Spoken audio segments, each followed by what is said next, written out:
Copy करें, लिख दीजिए। कॉपी 24 को लिखे। हाँ 24।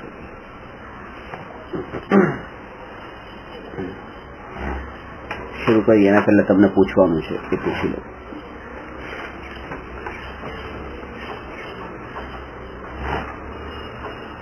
બોલો, વિશ્વ કોને કહે છે? દ્રવ્યના સમૂહને વિશ્વ। વિશ્વમાં જાતિ અપેક્ષાએ કેટલા અને સંખ્યા અપેક્ષાએ કેટલા દ્રવ્ય રહે છે? જાતિ અપેક્ષાએ 6 અને સંખ્યા અપેક્ષાએ અનંત। અનંત અનંત અનંતા નામનો વર્ડ નથી, અનંત આઈધર અનંત અથવા અનંતાનંત, અનંત અનંત બે માંથી એક વર્ડ છે। દ્રવ્ય કોને કહે છે? ગુણોના સમૂહ અને ગુણ અને પર્યાયના સમૂહને દ્રવ્ય કહે છે। બે અલગ અલગ ડેફિનેશન છે, બે ડેફિનેશન થઈ ગઈ। ગુણોના સમૂહને દ્રવ્ય કહે છે, ગુણ પર્યાયના સમુદાયને દ્રવ્ય કહે છે। ત્રીજી 4 ડેફિનેશન છે આની। ગુણ પર્યાય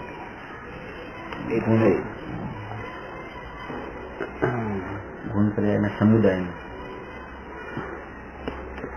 વિશ્વમાં જે પણ છે દ્રવ્ય છે, વિશ્વમાં જે કંઈ પણ છે દ્રવ્ય છે, દ્રવ્ય છે। ચોથી ડેફિનેશન એ તો એક જ વર્ડ છે, જે નથી એ દ્રવ્ય નથી, દ્રવ્ય નથી, એ તો એની સાથે જ આવી ગયું, થર્ડમાં છે।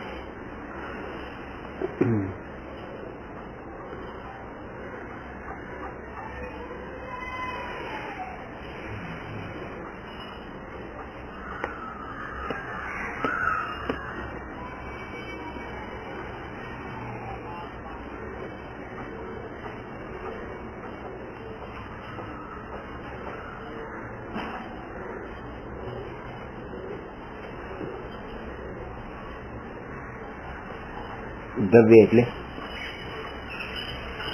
વસ્તુ। ચોથી ડેફિનેશન, દ્રવ્ય એટલે વસ્તુ, કોઈ પણ વસ્તુને દ્રવ્ય કહેવાય। 6 દ્રવ્યના નામ ક્રમથી। જીવ અજીવ। જીવ અજીવ, અજીવ નામનું દ્રવ્ય છે કોઈ?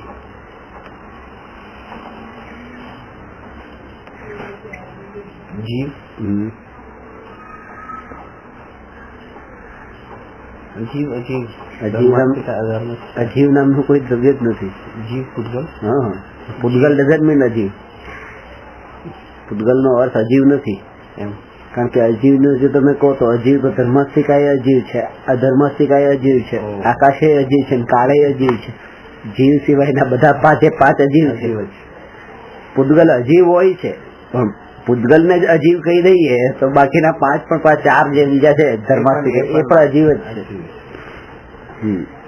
જીવ પૂતગલ ધર્માસ્તિકા અધર્માસ્તિકા આકાશનિકા।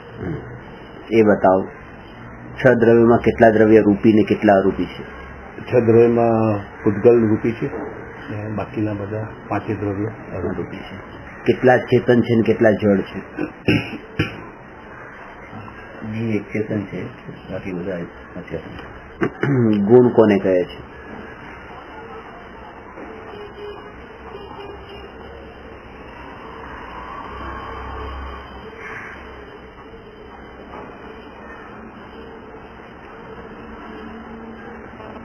જે પલટાતું નથી,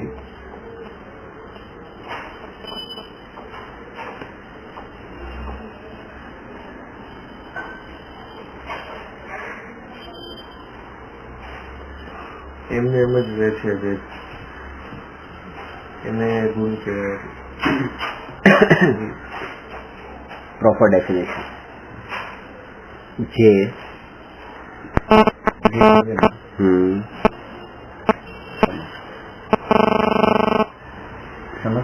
4 ટુકડામાં ડેફિનેશન છે, એક ટુકડો 4 ભૂલી જાઓ, બની જશે। સમસ્ત ભાગમાં અને સર્વ અવસ્થામાં, સર્વકાળ, અવસ્થા એટલે થઈ ગયું કાળ, અવસ્થા એટલે કાળ, અવસ્થા એટલે સર્વ અવસ્થામાં રહે તેને ટકીને રહે તેને ગુણ કહે છે। ટકીને રહે તેને ગુણ કહે છે। પર્યાય કોને કહે છે? તમને તો યાદ નથી કર્યું છે? મને પેપર હમણાં જે પર્યાય એટલે જે દરેક સમય પલટાતી હોય દ્રવ્યની ચીજ દરેક સમય પલટાતી નથી. પ્રોપર ડેફિનેશન ગુણોના પરિણામોને લખેલું છે. દ્રવ્ય બદલાય છે કે નહીં? દ્રવ્ય પર્યાય અપેક્ષા પલટાય છે, ગુણ અપેક્ષા નથી પલટાય. ઓકે. પ્રત્યેક દ્રવ્યમાં કેટલા ગુણ, કેટલી પર્યાય હોય છે? અનંત ગુણ અને અનંત પર્યાય. જીવ કોને કહે છે? જેમાં જ્ઞાન ગુણ હોય અને એક જ જ્ઞાન નહીં, જેમાં અનંત ગુણ હોય. ખાલી અનંત જીવ જેમાં બે બોલ્યા બરાબર છે. જેમાં જ્ઞાન ગુણ હોય, પેલું સેન્ટેન્સ એ હતું, બીજું સેન્ટેન્સ જેમાં અનંત ગુણ હોય. બોલવાનું એમ હતું કે જેમાં જ્ઞાન વગેરે અનંત ગુણ હોય. જ્ઞાન દર્શન સુખ એક જ સેન્ટેન્સમાં લેવાનું છે. જ્ઞાન, દર્શન, સુખ, વીર્ય, શ્રદ્ધા, ચારિત્ર વગેરે આ 6 ગુણના નામ તો આવવા જ જોઈએ. આ 6 યાદ રાખવાના છે. જ્ઞાન, દર્શન, સુખ, વીર્ય, શ્રદ્ધા અને ચારિત્ર. પૂતગલ કોને કહે છે? પરમાણુના સમૂહને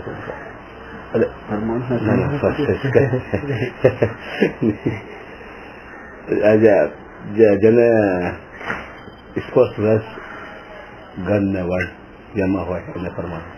અરે આ પૂતગલ એમાં દરેક ડેફિનેશનમાં બોલવાનું કે જેમાં સ્પર્શ, રસ, ગંધ, વર્ણ વગેરે અનંત ગુણો વગેરે. ખાલી આ સ્પર્શ, રસ, ગંધ, વર્ણનું નામ પણ ખાલી પૂતગલ નથી. આવા અનંત આની જેવા જ અનંત ગુણ બીજા મેઇન આ ગુણ છે. ક્રિયાવતી ગુણ કોને કહેવાય?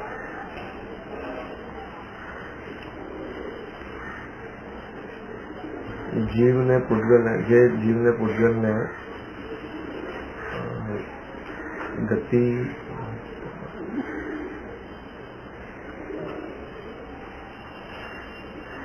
જે થાય છે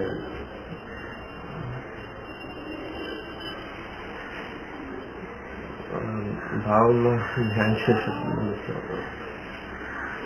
જે શક્તિના કારણે જીવ અને પૂતગલ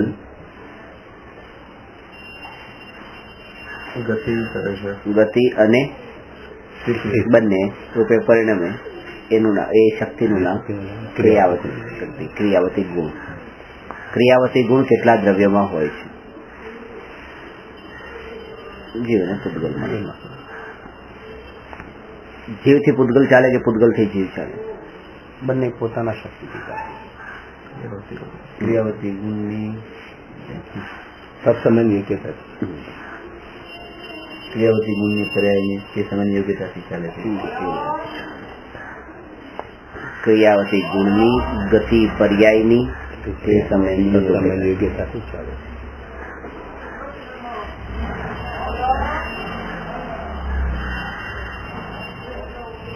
સ્પર્શ ગુણની 8 પર્યાય કઈ? બોલો.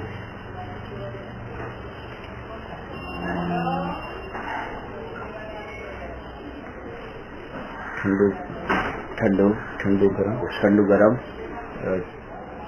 સૂકું ચીકણું, હલકું ભારે, કડક.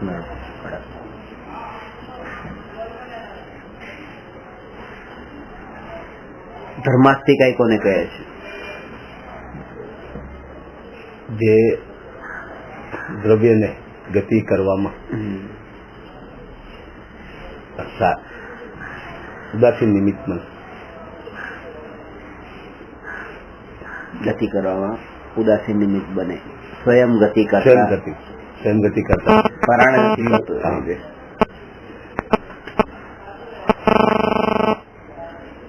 અધર્માસ્તિકાય કોને કહે છે?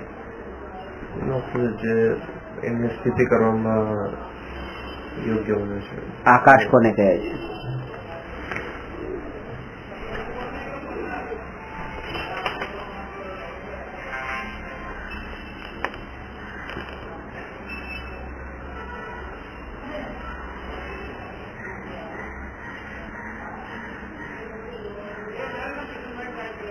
ડેફિનેશન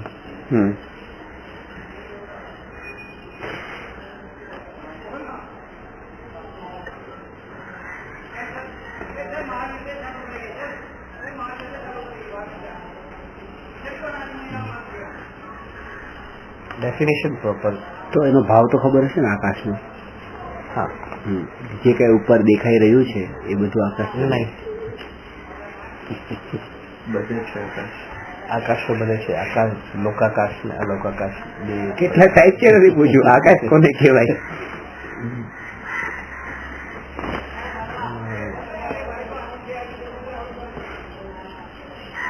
સિલ્કની કેટલી સારી દુકાનમાં પડી નથી પૂછ્યું. સિલ્ક કોને કહેવાય પૂછ્યું. Definition of silk.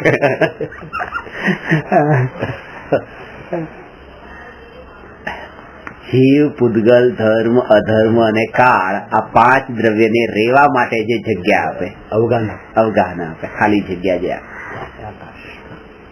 ખાલી જગ્યા, એનું નામ જ આકાશ છે. સ્પેસ. 5 દ્રવ્યને રહેવા માટે બધા. હવે 25 થી 50 સુધીના આવતી વખતે યાદ કરીને આવજો. આ 25 ખાલી આજે પૂછાય.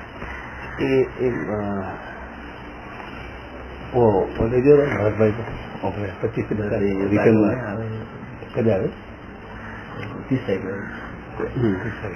પરમ દિવસે કઈ વાંધો નહીં. તમારી પાસે નથી ને? તો પણ કોઈની પાસે નથી તો મુકેશભાઈ પાસે જ લઈ લેશું. અથવા હું તમને આપું પણ ફ્રીમાં આપું. પેન ડ્રાઈવ કે એવું કઈ છે નહીં એટલે કાલે પેન ડ્રાઈવ છે મારે. હા તો બસ તો અમને જેટલા છે બધા આપી દેજો એટલે અમે હિસાબે પ્રિન્ટ આઉટ કાઢી દઉં. બસ બસ અત્યાર સુધીના બધા આપી દઈશ તમે. હા એટલે હું કાલે લેતો. હા હા ઠીક છે. અવશ્ય.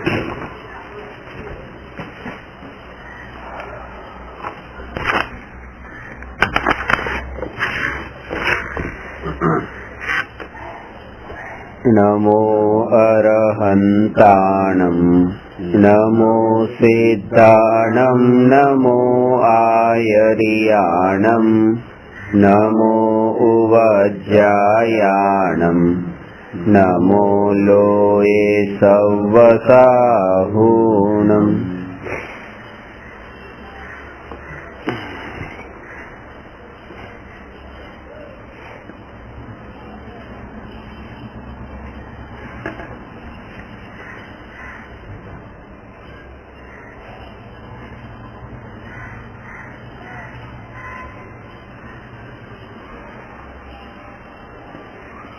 ઉત્પાદ વ્યય એટલે શું? 75મો પ્રશ્ન છે. અને 76મો પ્રશ્ન છે દ્રવ્ય એટલે શું? ગઈકાલે ચર્ચા કરેલી કે આ ઉત્પાદ વ્યય અને દ્રવ્ય નો સિદ્ધાંત એ જૈન દર્શનનો મહત્વપૂર્ણ સિદ્ધાંત છે.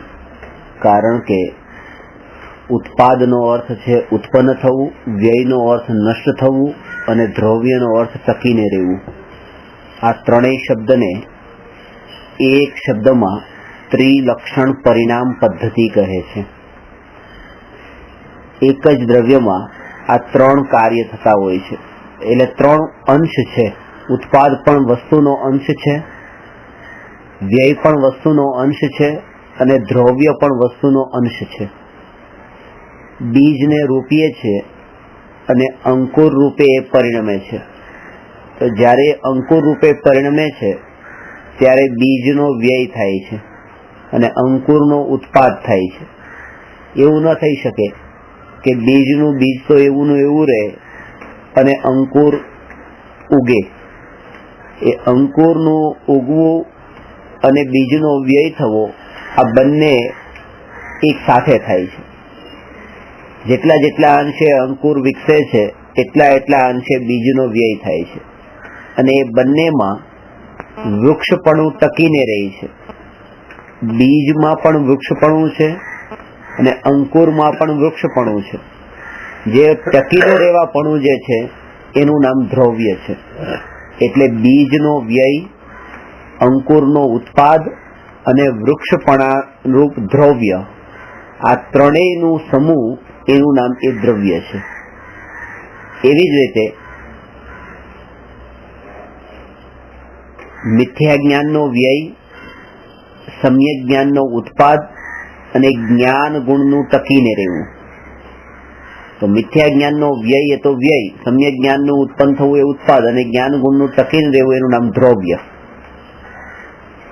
આવી ઉત્પાદ અને વ્યય વાળી પર્યાય અને દ્રવ્ય રૂપ ટકી રહેનારા જે ગુણો એનો જે સમુદાય એનું નામ છે સત. તત્વાર્થ સૂત્રના અંદર 5મા અધ્યાયમાં આ સૂત્ર છે. સત દ્રવ્ય લક્ષણમ, કે સત એ દ્રવ્યનું લક્ષણ છે, જેની આપણે થર્ડ ડેફિનેશનમાં લીધું. સત એટલે સત્તા સ્વરૂપ હોવારૂપ. આ જગતમાં જે છે તે દ્રવ્ય છે, જે નથી તે દ્રવ્ય પણ નથી. એટલે સત એટલે સત્તા સ્વરૂપ. તો એ સત શું છે? તો એની ડેફિનેશન બતાવી કે ઉત્પાદ પણ સત છે, વ્યય પણ સત છે અને દ્રવ્ય પણ સત છે. ત્રણેય એક્ઝિસ્ટ છે. ઉત્પાદ અને વ્યય એ પર્યાય છે અને દ્રવ્ય એ દ્રવ્ય છે, એ ગુણ છે. તો ગુણ જે છે એ ત્રિકાળ સત છે અને પર્યાય છે એ ક્ષણિક સત છે. એક મોમેન્ટ માટેનું અસ્તિત્વ છે પર્યાયનું. સતનો મતલબ સાચી નહીં, સતનો મતલબ હોવાપણું, સત્તા, એક્ઝિસ્ટન્સ. તો પર્યાય છે એ ક્ષણિક સત છે અને ગુણ જે છે એ ત્રિકાળ સત છે. અને આ બંને સત છે એટલે આ બધાનો જે સમુદાય એ પણ એક સત છે અને એ દ્રવ્યનું લક્ષણ છે. 5મા ચેપ્ટરમાં લખ્યું છે. તત્વા સૂત્રમાં કુલ 10 અધ્યાય છે. પહેલાના જમાનામાં જે ગ્રંથો લખાતા તો એમાં જે મહત્વના વિષયો હતા એ બધા વચ્ચેના પાના પર લખાતા. એનું કારણ છે કે તો તાડના પત્તા ઉપર લખાતા. જો કોઈ ઇમ્પોર્ટન્ટ વિષયને પહેલા લખે તો એ પત્તું નીચે જાય, પછી લખીને બીજું પત્તું, ત્રીજું પત્તું, ચોથું પત્તું. તો પહેલું પત્તું સૌથી નીચે ગયું અને ઇમ્પોર્ટન્ટ વિષયને સૌથી લાસ્ટમાં લખે તો એ પત્તું સૌથી ઉપર રહે. આચાર્યને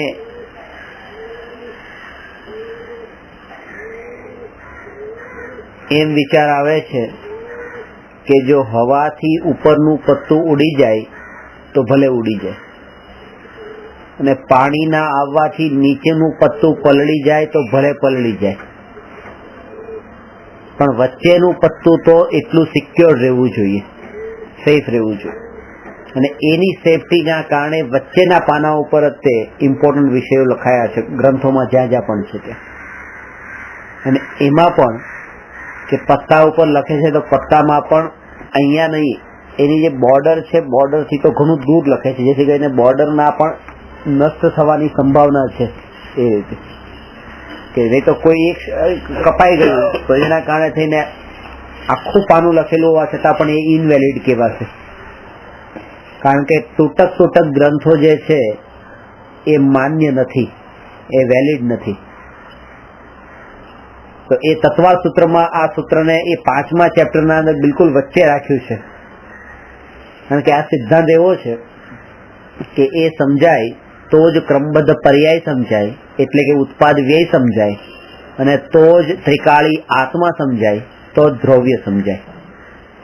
ઉત્પાદ વ્યય અને દ્રવ્યને સમજવાના છે એટલે એને અહીંયા ઉત્પાદ વ્યયનો ઉત્પાદ ઉત્પન્ન થવું અને વ્યય નષ્ટ થવું એટલું તો પેલા સમજો.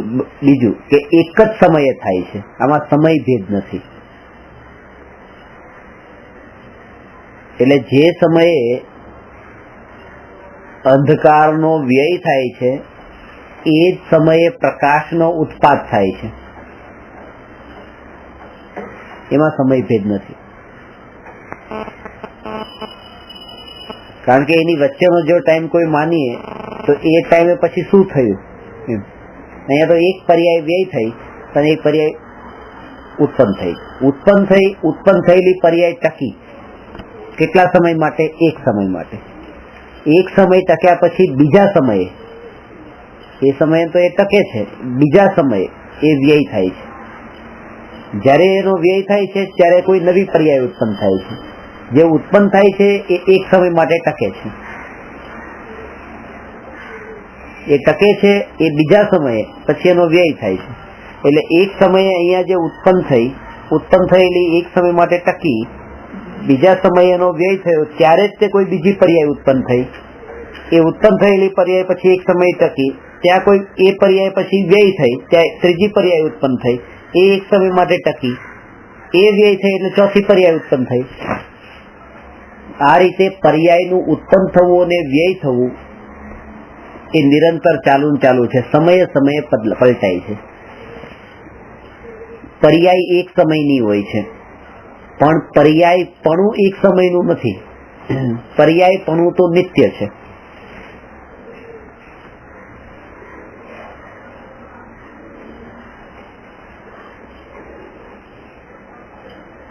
પર્યાય વગરનું દ્રવ્ય એક સમય માટે પણ હોતું નથી, પણ એની એ પર્યાય નથી હોતી, નવી નવી પર્યાય હોય છે. જેલમાં જે ચોકીદાર ચોકીદારી કરે છે, તો કે જેલમાં ચોકીદારી કેટલા ટાઈમ માટે છે? તો કે 24 કલાક છે. પણ 24 કલાક ચોકીદાર એનો એ નથી, 8-8 કલાકે બદલાણા છે. ચોકીદાર બદલાય છે, ચોકીદાર 8 કલાક માટે છે, પણ ચોકીદારી 8 કલાક માટે નથી. ચોકીદારી તો ઓલવેઝ છે, 24 અવર્સ છે. એવી રીતે પર્યાય એક સમય માટે રહે છે, પછી એ જતી રહી છે. બીજા સમયે પર્યાય હશે પણ એ નહીં હોય કોઈ નવી પર્યાય. ત્રીજા સમયે પણ પર્યાય હશે પણ એ નહીં હોય નવી પર્યાય. દ્રવ્યમાં જ્યારે જ્યારે ગુણ છે ત્યારે ત્યારે એની પર્યાય પણ છે. એટલે ગુણનો કાળ જેટલો છે એટલો જ પર્યાયપણાનો કાળ પણ છે. પર્યાયનો નહીં, પર્યાયપણાનો. ગુણ અનંત કાળ સુધી ટકશે તો પર્યાયપણું પણ એમાં અનંત કાળ સુધી હશે જ. કારણ કે જ્યારે પણ ગુણ હશે ત્યારે એની કોઈને કોઈ અવસ્થા તો હશે જ. અને ગુણ અનાદિકાળના હતા તો એ ગુણનું પર્યાયપણું પણ અનાદિકાળનું હતું. એટલે એ તો ત્રિકાળી છે. બસ, પર્યાયપણું પણ ત્રિકાળી છે.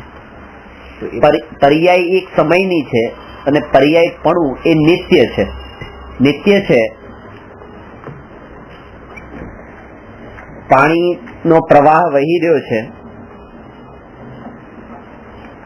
પાણી પૂર્વ દિશા તરફથી આવે છે અને પશ્ચિમ દિશા તરફ જાય છે, વહી રહ્યું છે.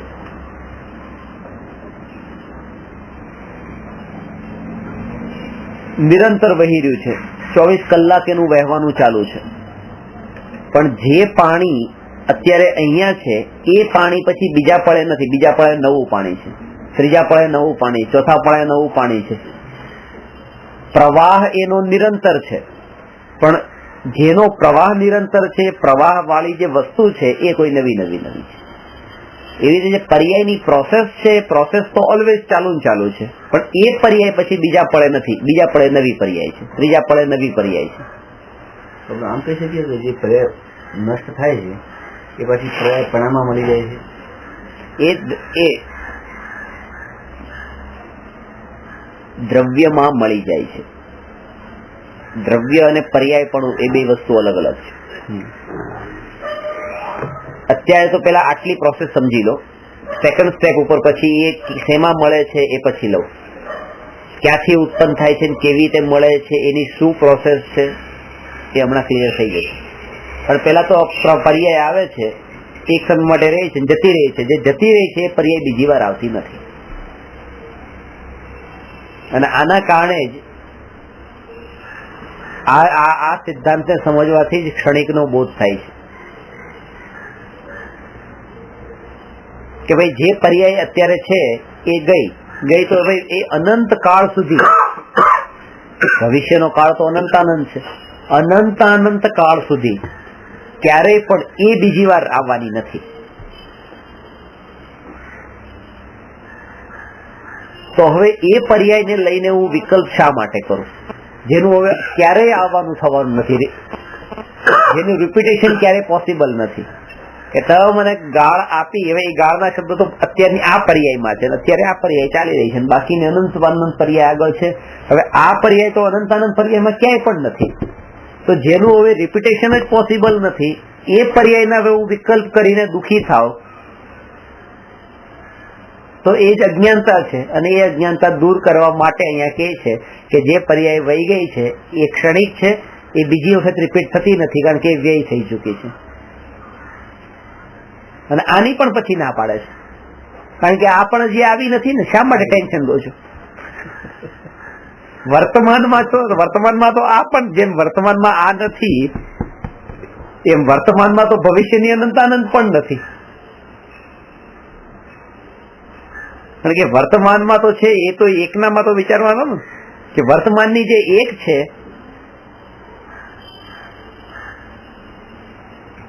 એ પણ એક સમય માટે જ છે. એ તમને પકડમાં આવતી નથી, કારણ કે એ તો એક સમયની છે. સમય તો કેટલો ફાસ્ટ જાય છે, આવે જતો રહે, પકડમાં જ નથી આવતી એક પર્યાય વર્તમાનની તો. એટલે ભૂતકાળ વીતી ચુક્યો છે એટલે ભૂતકાળની પર્યાયના એનું સ્મરણ છોડો.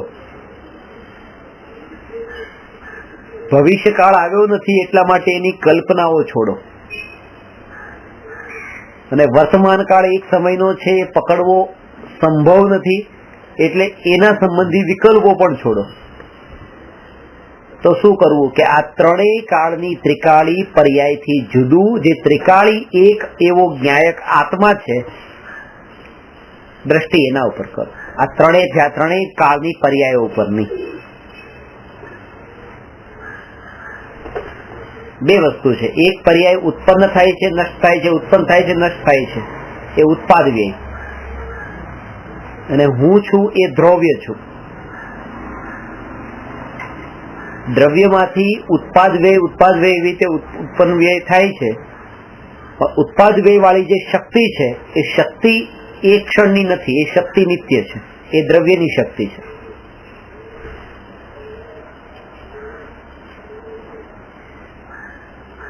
કેવળ જ્ઞાનની પર્યાય પણ પ્રગટ થશે ત્યારે એમાં પણ ઉત્પાદ વ્યય તો થશે, પણ એ ઉત્પાદ વ્યય થતા હોવા છતાં તે હું એ નથી. કારણ કે જે દ્રવ્યમાંથી ઉત્પન્ન થાય છે એ દ્રવ્યમાં ઉત્પન્ન કરવાની જે શક્તિ છે પર્યાયને, એ નિત્ય છે, એ ક્ષણિક નથી.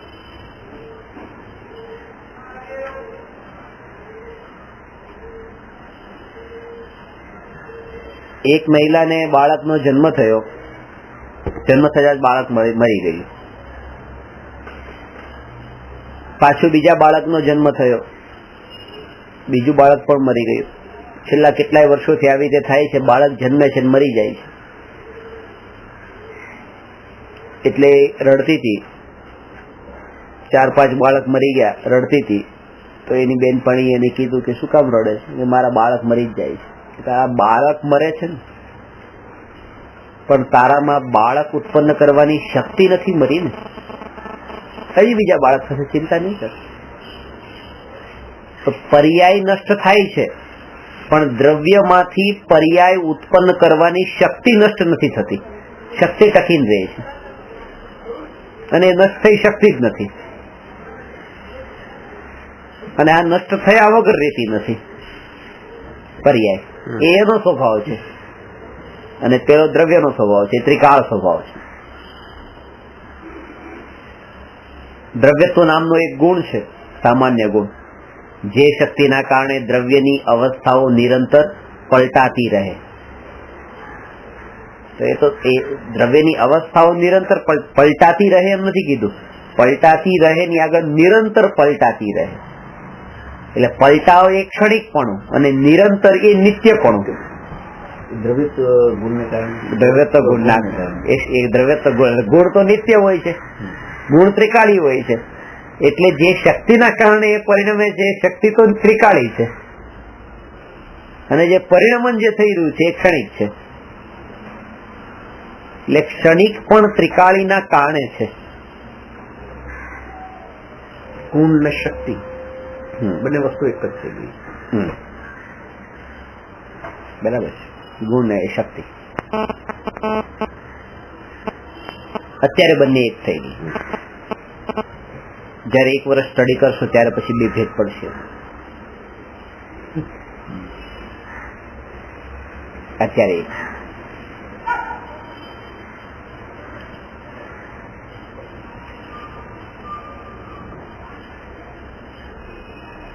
દ્રવ્યમાંથી પર્યાય ઉત્પન્ન થાય છે અને દ્રવ્યમાં મળી જાય છે. સમુદ્રની લહેર સમુદ્રમાંથી ઉઠે છે અને સમુદ્રમાં મળી જાય છે, સમુદ્રમાંથી ઉઠે છે અને સમુદ્રમાંથી મળી જાય છે, એ લહેર છે.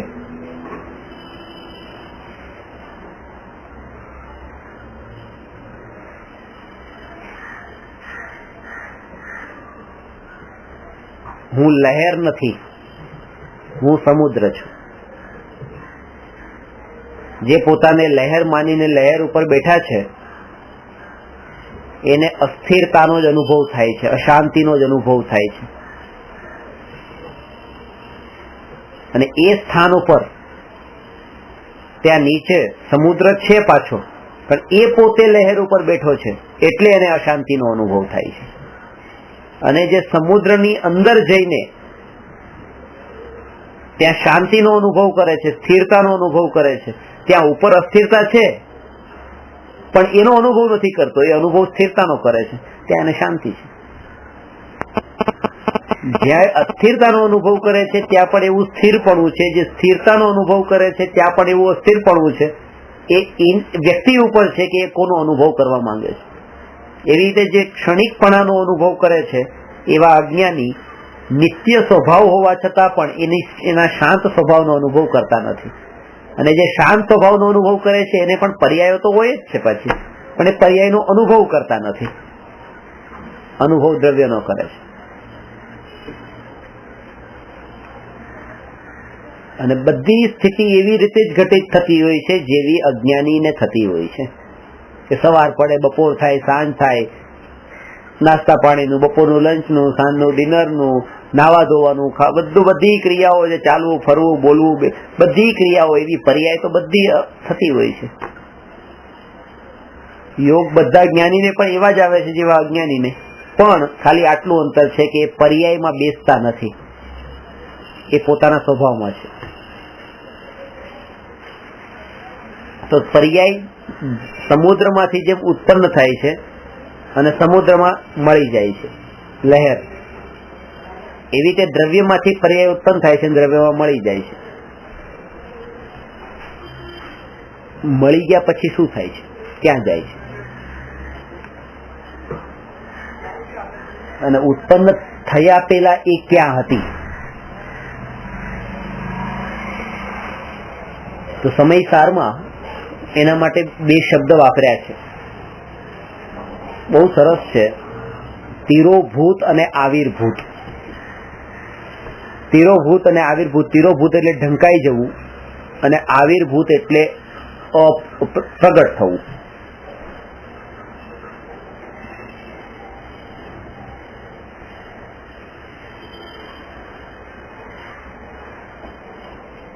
જો પર્યાય નષ્ટ થયા પછી એ હોય જ નહીં,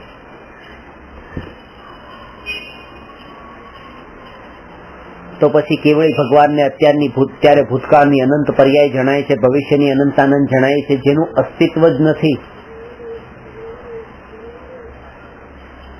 એ કાળે તો અસ્તિત્વ જાણે છે, વર્તમાનમાં એનું અસ્તિત્વ નથી. એ શું હોય છે કે આ તિરોભૂત એટલે ઢંકાઈ જવું ને આવિર્ભૂત એટલે પ્રગટ થવું.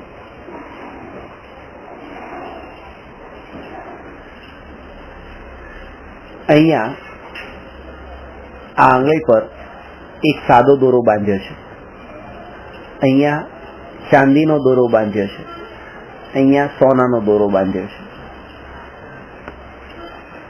તો ચાંદીનો દોરો ને સોનાનો દોરો જે બાંધ્યો છે એ અત્યારે ઢંકાયેલું છે. અત્યારે તો આ સાદો દોરો, તો આ આંગળી સાદા દોરા સહિત જ જોવામાં આવે છે. જ્યારે એક સમય વીતે છે એટલે ચાંદીના દોરામાંથી જે આવરણ છે એ હટીને સાદા દોરા પર આવ્યું, એટલે સાદો દોરો ઢંકાઈ ગયો અને ચાંદીનો દોરો જે છે એ દેખાઈ ગયો. જેને આપણે એમ કહીએ કે આ સાદા દોરાવાળી પર્યાયનો વ્યય થયો અને ચાંદીના દોરાવાળી પર્યાયનો ઉત્પાદ થયો. બીજા સમયે સોનાના દોરાવાળો જે હતું આવરણ એ હટીને ચાંદીના દોરા પર આવ્યું અને સોનાનો દોરો પર આવરણ હટ્યું, તો એમ કહેવાય કે આ ચાંદીના દોરાવાળી પર્યાયનો વ્યય થયો અને સોનાના દોરાવાળી પર્યાયનો ઉત્પાદ થયો. આ દ્રવ્યની ભૂતકાળની અનંત અને ભવિષ્યની અનંત પર્યાય બધી આની અંદર ફિક્સ છે, આની સાથે જ છે. પણ ભૂતકાળની અનંત અને ભવિષ્યની અનંતાનંત અત્યારે ઢંકાયેલી છે, તિરોભૂત છે, અને વર્તમાનની એક એ આવિર્ભૂત છે, પ્રગટ છે. એક સમય વીતે છે એટલે વર્તમાનની છે પછી તિરોભૂત થઈ જાય છે, અને ભવિષ્યની હતી એ વર્તમાન થઈ જાય છે અને એ પ્રગટ થાય છે. એક સમય વીત્યો એટલે એ પ્રગટ હતી પછી અપ્રગટ થઈ જાય છે અને નવી પર્યાય એ પ્રગટ થાય છે. જે અપ્રગટ છે એ પર્યાયને વ્યય રૂપ પર્યાય કહેવાય છે, એ અસત પર્યાય કહેવાય છે, અને જે ત્યાં છે વર્તમાનમાં એને સતરૂપ પર્યાય કહેવાય છે. જે આવિર્ભૂત છે એ સત છે, તિરોભૂત છે અસત છે.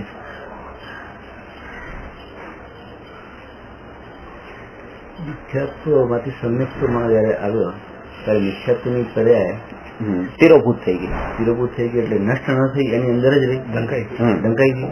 એ નષ્ટ થવાનો એ જ કીધું ને કે ઢંકાઈ ગયેલી એવી કેવળી એ દ્રવ્યની અંદર તો ભૂતકાળની અનંત પર્યાય અને ભવિષ્યની અનંત પર્યાયો છે જ તે, પણ તો કે ઢંકાઈ ગઈ તો દુઃખ ન થાય? ત્યાં તો પડી તો છે જ તે અંદર, દુઃખ ન થાય? થોડું પણ શુદ્ધિતા ન કહેવાય? એ ન કહેવાય. કેમ ન કહેવાય?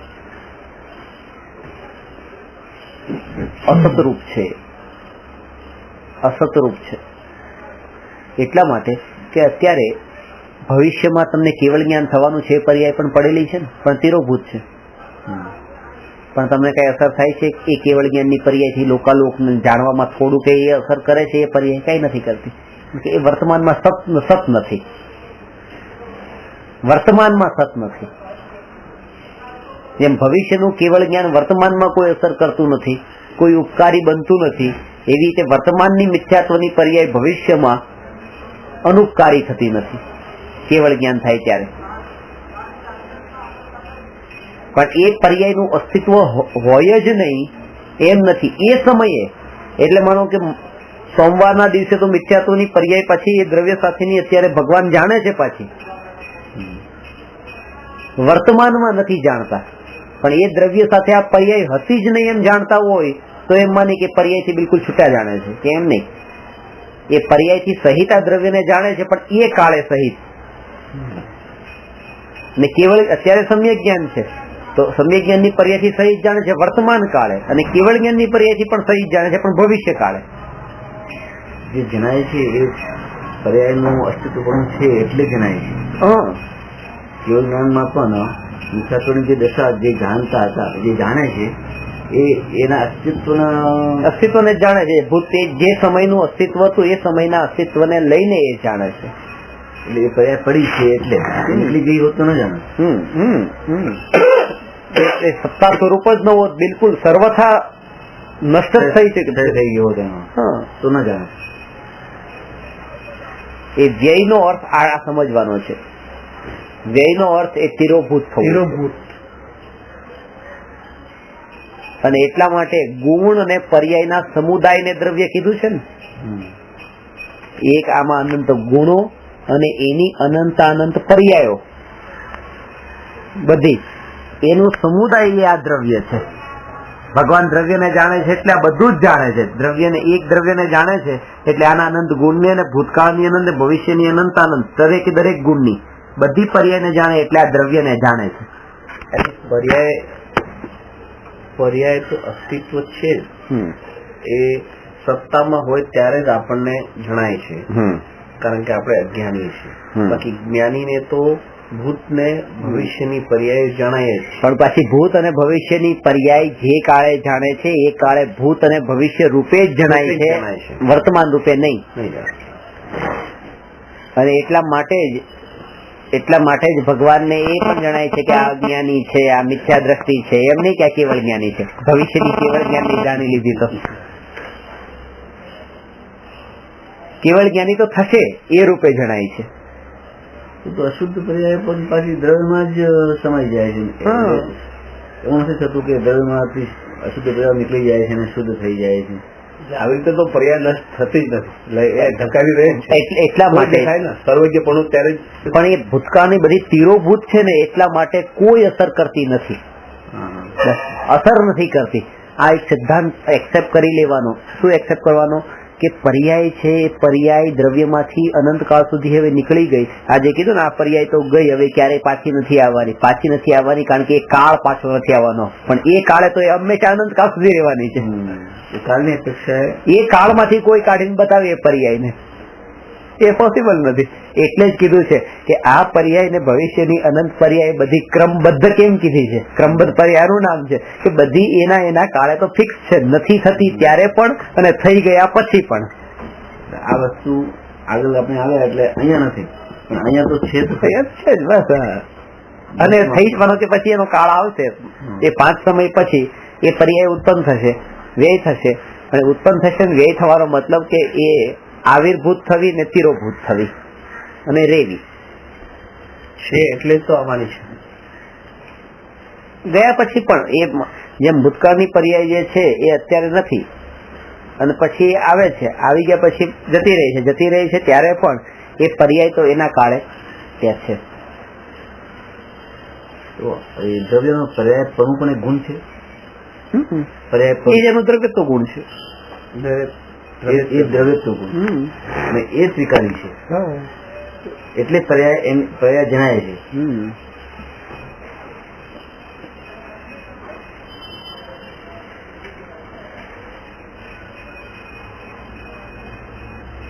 ગુણ ને દ્રવ્યત્વ ગુણ.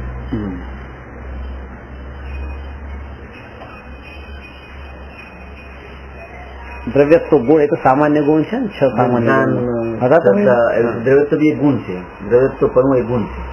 અસ્તિત્વ, વસ્તુત્વ, દ્રવ્યત્વ બધા 6 સામાન્ય ગુણની ચર્ચા કરી છે. એમાં એક જે મેઇન ગુણમાં જે મેઇન ગુણ છોડીને પછી સામાન્ય ગુણ.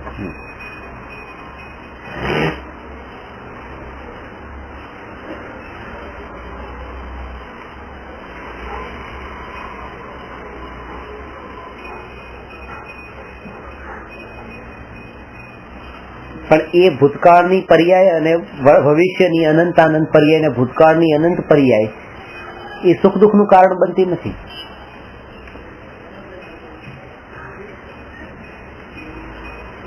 કે ભૂતકાળમાં કરોડપતિ હતા એ વર્તમાનમાં સુખનું કારણ બનતું નથી. કારણ કે ઘણી વખત એ આમ થાય છે કે ભૂતકાળનું એ યાદ કરીને પણ મનો આનંદ આવે છે, દુઃખ થાય છે. સુખ દુઃખનું કારણ તો ભૂતકાળની પર્યાયો પણ બને છે કે એ પણ વર્તમાન પર્યાય સુખ દુઃખનું કારણ બને છે, કારણ કે વર્તમાન પર્યાય એના ઉપર દ્રષ્ટિ કરે છે. એટલે એ પર્યાય તો કઈ કારણ બનતી નથી. એટલે જ કીધું જો એ કારણ બનતી તો પછી આ વર્તમાન પર્યાયમાં પુરુષાર્થ નું સંભવ જ નતું. પુરુષાર્થ એટલે સંભવ છે કારણ કે વર્તમાન પર્યાય તમારા હાથમાં છે. આજે અત્યારની વર્તમાન પર્યાય એ ભૂતકાળની અને ભવિષ્યની પર્યાયોમાં જાય છે, એટલે જ આ વર્તમાનમાં દુઃખી સુખી થાય છે. એટલે સુખ દુઃખ નું કારણ ક્યારે પણ ભૂત અને ભવિષ્યની પર્યાય બનતી જ નથી, વર્તમાન પર્યાય જ બને છે. આપણે ખોટા જઈએ અને યાદ કરીએ એટલે તકલીફ આવે. પણ આના માટે આત્માના નિર્મળ હોવાની બહુ જરૂર છે. એ વિષયોથી એટલો છૂટો પડેલો હોય તો જ આ થઈ શકે. એટલો તીવ્ર કષાય લઈને બેઠા હોય ત્યારે એને ડાયરેક્ટ સડનલી આમાં ન આવી શકે. ધીરે ધીરે આ વાતાવરણમાં આવે, આ તત્વનું ચિંતન મનન વારંવાર ચાલે. સમ્યક દર્શનની પહેલાની ભૂમિકાના જે યોગ્ય જે છે એના એ લેવલમાં આવે, કષાય ભાવોના પાતળા લેવલમાં, વિશુદ્ધિના લેવલમાં. પછી એને દેશના ને પ્રાયોગ્ય ને કરણ ને એ તો ક્રમે ક્રમે આગળ આવે છે.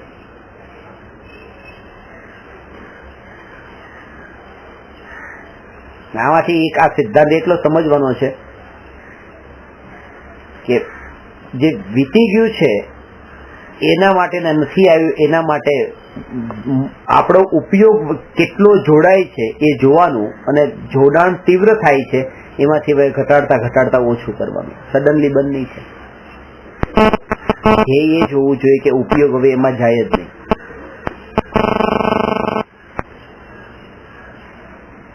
અને એનો અનુભવ પણ થશે કે અત્યારે પણ માનો તમે આમાં ટેન્શન અહીંયા રાખો ને એમ કહો કે બધું ભૂલી જાઓ, ચલો કોઈ યાદ નહીં કરતા, અહીંયા ધ્યાન રાખો, તો એટલા ટાઈમ માટે તો અંદરમાં એટલી શાંતિ રહી છે.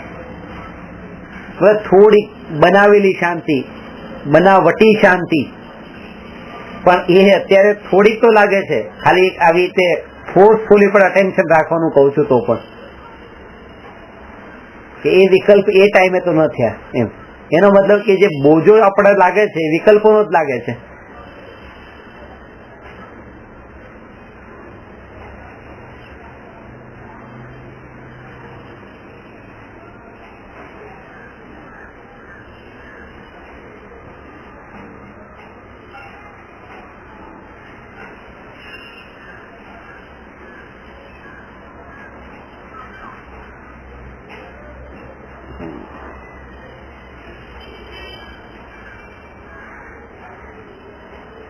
જ્ઞાનીને સમ્યક દર્શન પ્રગટ થાય ત્યારે શાંતિ લાગે છે, ત્યારે ખરો વિશ્રામ ને આરામ લાગે છે. અજ્ઞાનીને આખો દિવસ કામ કર્યું, રાત્રે આરામ કર્યો, સવારે ઉઠ્યા ત્યારે એને આરામ લાગે છે કે આરામ કર્યો. કે અહીંયા શરીરની ક્રિયા છે અને ત્યાં જ્ઞાનીને ભાવવું માટે છે. એ આ શરીરની ક્રિયા છે એટલા માટે પાછો સવારથી પાછો એ દુઃખીનો દુઃખી જ રહી છે. ને જ્ઞાનીને આ વિશ્રામ, મન વિશ્રામ પામી ગયું છે. મન પાવે વિશ્રામ એમ કરીને લખ્યું છે. કુલ એકદમ કે કઈ બીજા વિકલ્પો જ નથી.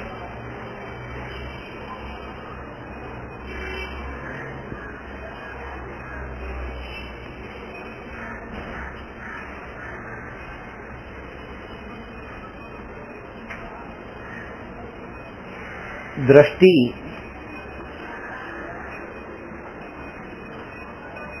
ઉત્પાદ અને વ્યયમાં પણ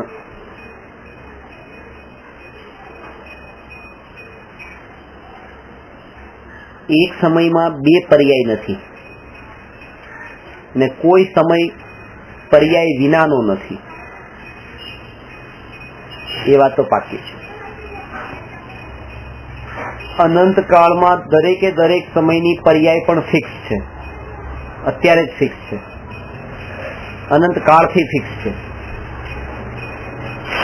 એટલા માટે જે સમયે આપણે જે કાર્ય કરવાની વિકલ્પ કરીએ છીએ એ વિકલ્પ અને એ કાર્ય ને કોઈ કનેક્શન નથી.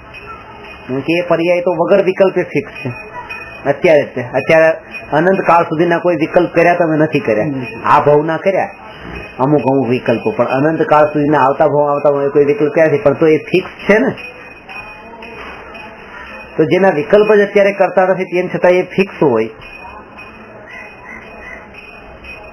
કે એ ફિક્સ પણ માનો કે અત્યારની પર્યાયમાં હું આટલા સુધીના વિકલ્પ કરું છું ને આ બધું પણ ફિક્સ છે. આ બધાનો તો વિકલ્પ કરતો જ નથી, અત્યારે તો આટલા વિકલ્પ કરું છું પણ આ બધું ફિક્સ જ છે, વગર વિકલ્પ છે. પણ આ ફિક્સ છે, અહીંયા કોઈ વિકલ્પ કર્યા છે પાછા, એટલે એનું ફિક્સ થયું હશે ને. એ ઘટના જેમ ફિક્સ છે એની આગળના વિકલ્પો પણ ફિક્સ હશે કે હા છે, બરાબર છે, એ વિકલ્પો છે એટલે જ એનું પરિભ્રમણ પાછું એટલું છે. એ વિકલ્પ જો ન હોત તો પછી એટલું પરિભ્રમણ પણ ન હોત. એટલે આગળની જેટલી જેટલી ગતિમાં જેટલા જન્મ મરણ થવાના છે બધા વિકલ્પોના કારણે થવાના છે, એટલે વિકલ્પો પણ ફિક્સ છે. તો આપણે શું કરવાનું? વિકલ્પ હોય, ફિક્સ હોય, એ ઘટના પણ ફિક્સ હોય તો શું કરવાનું? કે વિકલ્પો બધા મારા અનંતકાળ સુધીના ફિક્સ છે અને જન્મ મરણ એ અનંતકાળ સુધીના ફિક્સ છે, તો અમારે કઈ કરવાનું રહ્યું નહીં. આવો વિચાર એને જ આવે જેને સમ્યક દર્શન પ્રાપ્ત ન થવાનું હોય આ ભાવમાં, જેને ખરેખર જ ભટકવાનું હોય એને જ આવો વિચાર આવે. આ વિચાર પણ એના અનુસાર છે પાછા, નહીં તો બીજા એવા વિચાર એને કેમ આવ્યા? કારણ કે એને આવું થવાનું છે. અને એટલા માટે કોઈ પણ જ્ઞાનીની સામે કોઈ ગમે એવા પ્રશ્ન કરો ને, દલીલો કરે, ખોટા તર્ક કરે કે ના અમે તો આમ નહીં માનીએ, અમે તો આમ જ કરશું, જ્ઞાનીને ખબર છે કે આમ જ હોય, એનું હજી આગળ આમ થવાનું. એટલા માટે અત્યારે આ વિકલ્પ આવે છે. પણ એ વિકલ્પ કરી હું અત્યારે વિકલ્પ કરવા માંડું કે આ કેમ આવું કરે તો મારા પાછા પૂરણ થાય. એટલે જ્ઞાની પોતે વિકલ્પમાં નથી ઊંડા ઉતરતા.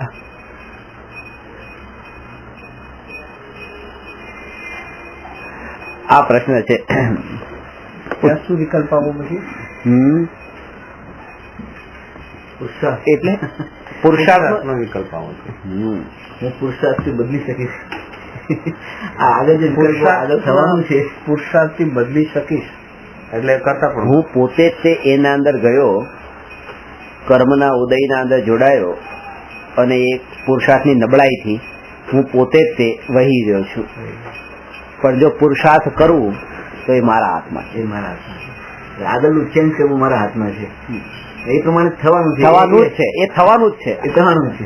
આગળનું અને પાછળનું એ બે વિકલ્પ એ વર્તમાનમાંથી મને હટાવી દે છે. હું કોઈ વિકલ્પ નહીં. પણ સામેવાળા માટે એટલો પાછો મજબૂત પણ નથી. આ તો એટલા પૂરતી વાત છે કે ભવિષ્યના વિકલ્પો નથી કરવાના, ભૂતકાળના વિકલ્પો નથી કરવાના.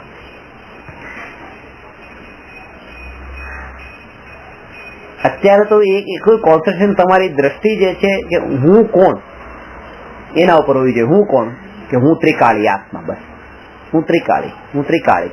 અને ત્રિકાળીમાં 3 કાળ ઉપર વાળું દ્રષ્ટિ ન જવી જોઈએ. પાસ્ટ વાળો, પ્રેઝન્ટ વાળો, ફ્યુચર વાળો. ત્રિકાળી એવો એક એ ખાસ જોરી એક ઉપર છે. અનંત ગુણો વાળો ખરો, પણ અનંત ગુણોનો પિંડ એવો એક. અસંખ્યાત પ્રદેશ વાળો ખરો, પણ અસંખ્યાત પ્રદેશ વાળો હોવા છતાં પણ એક. અને એક જ્યાં છે ત્યાં વિકલ્પ નથી. જ્યાં બે પણ છે ત્યાં વિકલ્પ છે. એટલે અનંત ગુણો વાળો પોતે આમ વિચાર કરે તો અનંત વિકલ્પો થાય. જ્ઞાન વાળો, દર્શન વાળો, સુખ વાળો એ વિકલ્પ થાય. એ વિકલ્પ ન થાય એના માટે જે કીધું કે આ અનંત ગુણોના વિકલ્પ વાળો હું નથી, અનંત ગુણો વાળો હું નથી. એટલે અનંત ગુણોના ભેદ મારામાં નથી. અનંત ગુણો તો છે, હું અનંત ગુણોનો પિંડ એવો એક છું.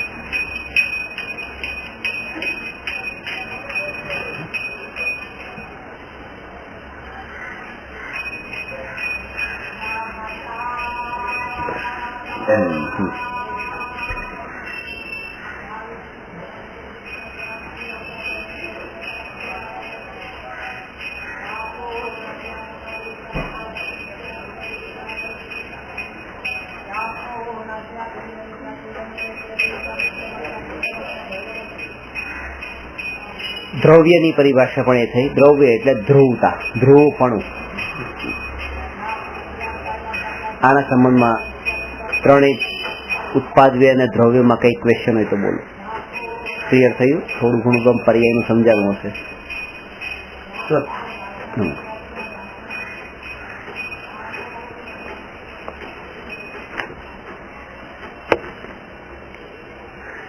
અત્યારે હું કરોડપતિ છું, વર્તમાનમાં તો છું ને, તો એનો તો આનંદ આવો છું. વર્તમાન પર્યાયમાં તો છું, વર્તમાનમાં તો છું, એ સત છે. તો જ્ઞાની કહે છે કે એ જેનું અસ્તિત્વ ભૂતકાળની અનંત પર્યાયમાં નથી અને ભવિષ્યની અનંતાનંત પર્યાયમાં નથી, એટલે ભૂતકાળની અનંત પર્યાયમાં એ અસત છે, ભવિષ્યની અનંતાનંત પર્યાયમાં પણ એ અસત છે, એ વર્તમાનની એક સમયમાં સત છે. એનું એક સમય માટે હોવું એ જે આદિમાં પણ નથી, જે અંતમાં પણ નથી, એનું મધ્યમાં હોવું એ ન હોવા બરાબર છે. એક સમયમાં, એક સમય માટે જ પાછું મધ્યમાં. એટલા માટે તે એક કરોડપતિ છું એવું એક સમય માટે વર્તમાનમાં હોવા છતાં પણ એમાં આનંદ ન લેવો એ કીધું, કારણ કે એ નથી.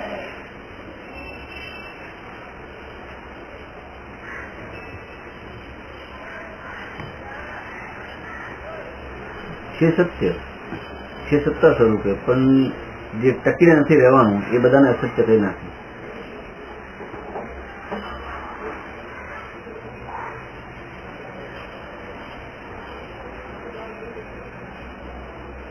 આપણી પર્યાયની એક જ ટાઈપની પર્યાય નીકળતી હોય ત્યારે જ એકાગ્રતા થઈ.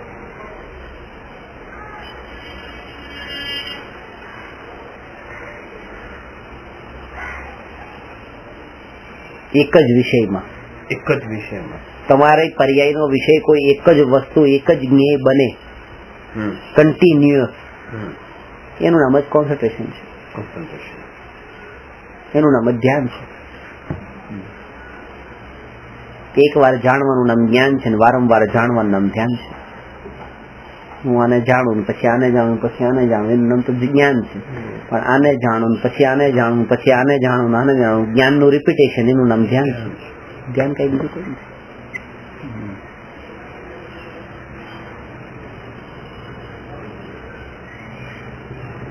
પ્રશ્ન નંબર 77.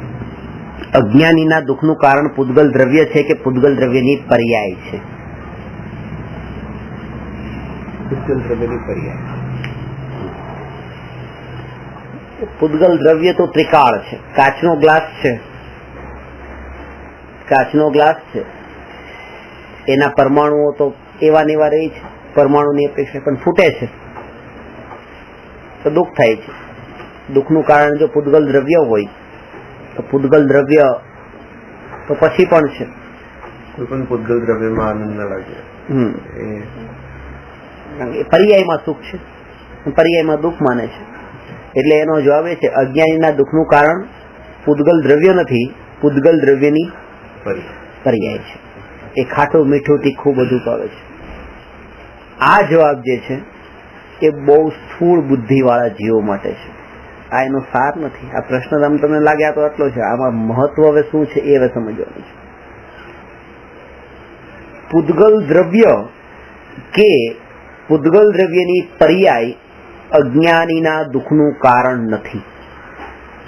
અજ્ઞાનીના દુઃખનું કારણ અજ્ઞાનીનું અજ્ઞાન છે. આ ખરો એવો જવાબ છે. કેમ? કારણ કે એ જ પર્યાય જો દુઃખનું કારણ બનતી હોય તો કેવળી ભગવાન જે જાણે છે દુઃખ થવું જોઈએ, અહીંના લોકો પણ બધા જાણે છે દુઃખ થવું જોઈએ, પાડોશી પણ જોતા હતા કે તમારા ઘરનો ગ્લાસ ફૂટ્યો એને દુઃખ થવું જોઈએ. પર્યાય દુઃખનું કારણ નથી. જો જીવ અજ્ઞાનતાથી એ પર્યાયમાં જોડાણ કરે છે તો એ દુઃખી થાય છે. દુઃખનું કારણ અજ્ઞાનીનું અજ્ઞાન છે. જોડાણ, મોહરાગ દ્વેષના ભાવ સહિત એ પર્યાયને જાણવી એ જ અજ્ઞાન છે. ખાલી નહીં જાણવી. ખાલી જાણવી, મોહરાગ દ્વેષ વગર જાણવી એ તો જ્ઞાન છે, પણ મોહરાગ દ્વેષના મેલની સાથે એ પર્યાયને જાણવી, એ જાણવું એ જ્ઞાન નથી, એ અજ્ઞાન છે. અને એવું જાણનાર પછી જ્ઞાની નથી, એ અજ્ઞાની છે. મોહરાગથી જાણવું એ અજ્ઞાન નથી, અજ્ઞાન છે. એમ કે જ્યારે કોઈ વસ્તુને જાણીએ છીએ, મેં કીધું ને જ્ઞાન અને રાગ દ્વેષની વચ્ચે જે હરીફાઈ થાય છે, તો જ્ઞાન જે આગળ દોડતું જાય છે, રાગ દ્વેષ પાછળ આવે છે, ત્યારે આ ત્રણ ભાવ, મોહ રાગ દ્વેષના ભાવ પાછળ આવે છે. આ મારું છે, આ સારું છે, આ ખરાબ છે, એવા. ત્યારે એ શું કરે છે? આ જ્ઞાનને મલિન કરે છે, જ્ઞાનને અજ્ઞાન રૂપે બનાવી દે છે.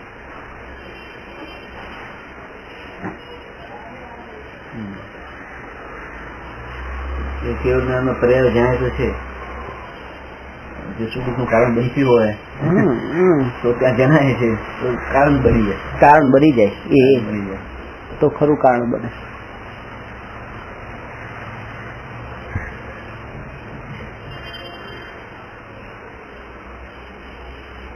કેવળ જ્ઞાનમાં ભૂતકાળની પર્યાય જયારે જણાય છે એ ખાલી જાણતા જ હોય છે.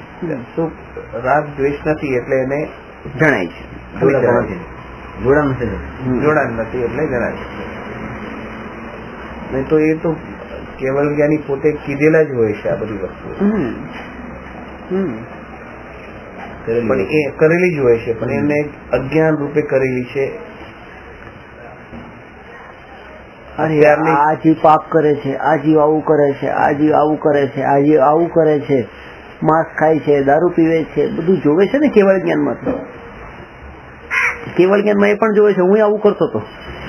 પોતાના ભૂતકાળ જણાય છે ને, બીજામાં ક્યાં જણાય છે? અને ભવિષ્ય પણ જણાય છે પાછું એ લોકો જીવોનો બધું તળત કાળનું બધું. એટલે ત્યાં તો કોઈ વિકલ્પ જ નથી. મેઇન વસ્તુ એ છે કે કોઈ પણ વ્યક્તિ વસ્તુ કે ઘટના ને દુઃખનું કે સુખનું કારણ માનવું એ જ મિથ્યાત્વ છે. પણ પોતાની માન્યતાના કારણે દુઃખી છું અને માન્યતાના કારણે સુખી છું એમ માનવું એ સમ્યક. એટલે તરત જ દ્રષ્ટિ પોતાના ઉપર આવી. Easy definition. આઠે કર્મોમાં મુખ્ય જે છે એ જોડવા કે મોહનીયથી જ નવા કર્મ બંધાય છે. બીજા કોઈ માતા કર્મ રાજા. 8 કર્મનો બંધ જે છે એ મોહના ઉદયથી જે ભાવ થાય છે મોહરાગ દેશ એનાથી જ થાય છે. એટલે ગઈકાલે જેમ વાત કરી કે ઓછું જ્ઞાન હોય, વધારે જ્ઞાન હોય, ન જ્ઞાન હોય એ બંધનનું કારણ નથી. એ બધું જ્ઞાનાવરણી દર્શનાવરણીની કેટેગરીમાં જશે. તમારી પાસે કરોડો રૂપિયા હોય એટલે તમને વધારે કર્મ બંધાય એવું નથી. એ વેદનીની કેટેગરીમાં જશે. તમારી લાઈફ લાંબી હોય એટલે તમને વધારે કર્મ બંધાય એવું નથી. આયુની કેટેગરીમાં જશે. તમારું શરીર બહુ સરસ હોય, સુંદર હોય એટલે તમને વધારે કર્મ બંધાશે એવું નથી. આ તો ભગવાનને તો બધું વેદની પણ 7 વેદનીમાં રત્નોનો વરસાદ છે, આયુના ઉદય પણ એવા છે કે 84 લાખ પૂર્વ વર્ષના આયુષ્ય છે, અને નામકર્મ પણ વજ્ર ઋષભ નારાજ સાનંદથી શરીર એટલું મજબૂત છે, ઊંચું ગોત્ર છે, બધું કેટલું છે. અને કેવળ જ્ઞાન છે, કેવળ દર્શન છે, પણ મોહ નથી ને એટલા માટે. એટલે મોહને રાજા કીધો. મોહ રાજા, બાકી બધા એના પ્રજા. એમાં પણ દર્શન મોહ, ચારિત્ર મોહ તો પછી. દર્શન, કારણ કે દર્શન મોહ જેનો ગયો એનો મોક્ષ પાકો. દર્શન મોહ જવું એટલે સમ્યક દર્શન થવું, ચારિત્ર મોહ જવો એટલે ભગવાન.